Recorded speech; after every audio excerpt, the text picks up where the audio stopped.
We are born into a divine assignment. Lincoln here, and welcome to another episode of Divine Downloads. This is your biblical muse for the confused, where we assist biblically literate males to explore challenging biblical issues to make your family strong. Welcome to this episode of Divine Downloads. Today we're talking about the concept of prenatal ordination, and we're discussing this today from Jeremiah 1 verse 5. Before I formed thee in the belly, I knew thee, and I sanctified thee, and I ordained you to be a prophet, which is our tag for today. We are born into a divine assignment. We exist prenatally, that is, prior to our physical conception and birth. As we understand here from Jeremiah 1 5 and other references in the Bible, that Yah, the self existent creator and master of all matter, energy, space, and time, as presented in the Holy Bible, he engages us even before our material conception or conception in flesh. Now, this is not reincarnation or living previous lives, as religions that promote these principles tend to ignore the truth in Hebrews 9:27 that biological life and death on this planet is a one-time appointment followed by judgment, a reckoning. We seem to get one chance to live and match up to the prenatal expectations Yah has of us when He sanctified, which is to reserve, set apart, and He ordained, which is to appoint, bestow, commit, to set us to exist in His image on this planet. Sin is where we don't match materially with who Yah knows and wills us to be before we were conceived. That is, we fall short of Yah's glory or miss our mark and our prenatal determination. In this reference in Jeremiah 1 verse 5 today, Jeremiah, the ancient prophet in the Tanakh, the Hebrew Old Testament, one of the last prophets, people who speaks on God's behalf before the Hebrews were exiled and captured by Babylon. The Jews were captured by Babylon. Jeremiah was reserved.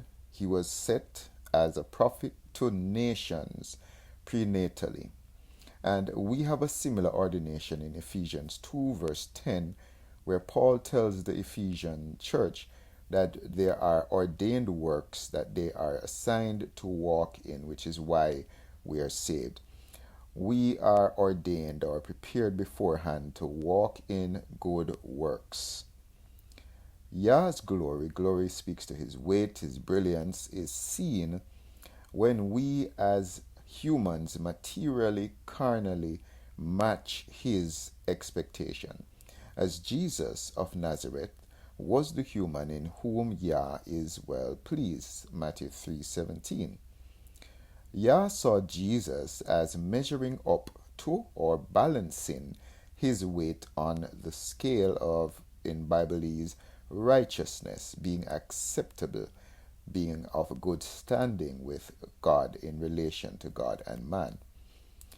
Jesus is the glory, the weight, the value, the honor of Yahweh.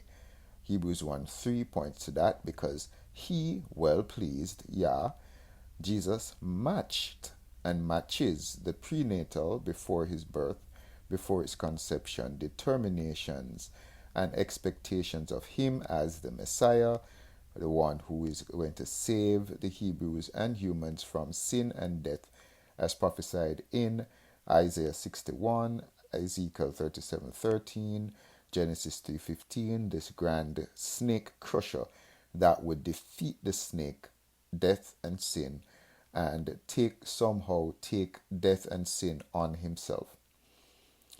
The Gospel's claim in 1 John 2:6 is that Jesus, being in Christians, people who trust Him and trust His resurrection, enables us to repeat His manifestation of Yah's glory. John 10:30, Galatians 2:20 are some references you can explore.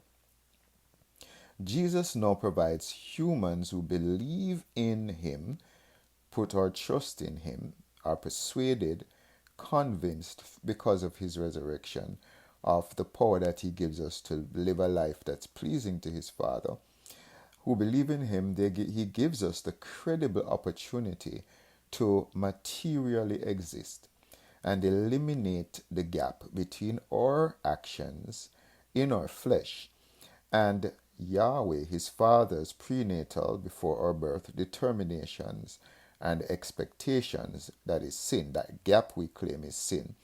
And his believers are able to stake a similar claim like the Apostle Paul did in 2 Timothy 4:7-8. I have fought a good fight, I've finished finished the race, I've kept the faith. Henceforth is laid up for me a crown of righteousness, which is reserved for me, and not only for me, but also to all those who love the appearing of Jesus. So the main point we want us to train our families in today is that Yahweh has prenatal expectations of each human. There's no human that is random. There's no human that is a mistake. Before he formed us in our mother's womb, he sanctified us, set us apart. He ordained us. He gave us an established setting that we can be, in Jeremiah's case, a prophet to the nations. Maybe all of us will not be prophets. Some will be business owners to the nations. Some will be great musicians for the nations. Whatever it is, the Lord has set us up for a particular job that we have to do as his image bearers. And the exciting thing about life and this existence is that we get to explore, we get to be curious, we get this privilege through believing in Jesus, receiving his Holy Spirit, to actually walk this out.